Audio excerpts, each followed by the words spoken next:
Tunisie existe sur les papiers depuis, on va dire, un peu moins que 2 ans. Je pense, nous avons été approchés par Travelport, nous, ainsi que 6 autres agences de voyage tunisiennes, pour commencer la course à la sélection du représentant de Travelport en Tunisie. Donc, on a à ce moment-là, le choix qui s'est fait sur nous, c'est parce que nous avons une autre activité qui nous positionnait déjà comme distributeur de produits auprès des agences de voyage et que les agences de voyage nous connaissaient déjà, donc c'était plus facile de choisir quelqu'un qui avait déjà une expérience de distribution. Donc ensuite nous avons eu, donc la Tunisie a connu les événements que vous avez connus vous, les changements au niveau administratif, les difficultés de Tunisair, les difficultés du pays en soi, ça nous a un petit peu retardé.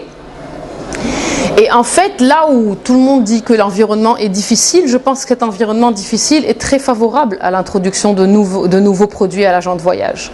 Nous sommes dans une situation où l'agent de voyage est en difficulté, et quand on est en difficulté, on cherche à améliorer sa situation. Donc on cherche à trouver des solutions, que ce soit partenariat technologique, que ce soit partenariat commercial autre, pour essayer de réduire ses coûts et augmenter son chiffre d'affaires. Donc je vois l'environnement difficile comme étant un environnement positif pour notre activité. Je suis Frédéric Prokopovic, je travaille chez Travelport depuis 7 ans et je contribue au développement des nouveaux marchés.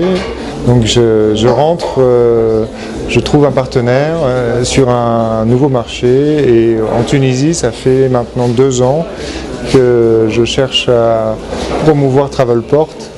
Et je suis très heureux d'arriver aujourd'hui à cette célébration de notre lancement. Et je suis très heureux d'avoir choisi la version professionnelle. Il y avait plusieurs façons de travailler à cette époque, plusieurs façons de rentrer sur le marché. Nous avons choisi la version la plus professionnelle possible, ce qui nous a permis de durer et d'avoir des partenaires solides qui ont traversé les événements sans qu'il y ait de revirement particulier. Vous arrivez à un moment où nous, on a tout un bouquet de nouveautés.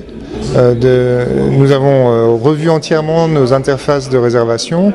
L'agent de voyage utilise nos logiciels et ces logiciels viennent d'être rénovés. Donc on a là une offre complètement nouvelle qui est pleine d'innovations en termes d'ergonomie. Ça permet de travailler sur notre outil très très rapidement, quasiment sans formation, et même avec les repères que les agents de voyage ont aujourd'hui.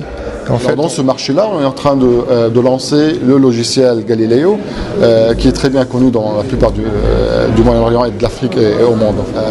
Ce qu'il fait, c'est qu'il lie les agences de voyage et les fournisseurs de produits de voyage.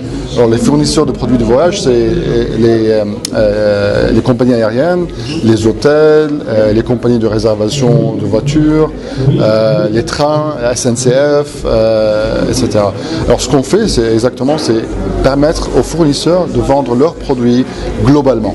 Alors, on a à peu près 400 compagnies aériennes, 1 million de chambres d'hôtel en offre, juste pour vous donner un petit peu une idée de ce que ça veut dire. Alors, chaque fois que vous allez chez un agent de voyage, pour faire la réservation, il va taper sur son ordinateur, il est en train d'interroger un GDS. On ne s'arrête jamais, on regarde toujours vers l'avenir, on introduit de nouveaux produits, on introduit de nouveaux supports pour l'industrie et c'est ce qui va faire la réussite.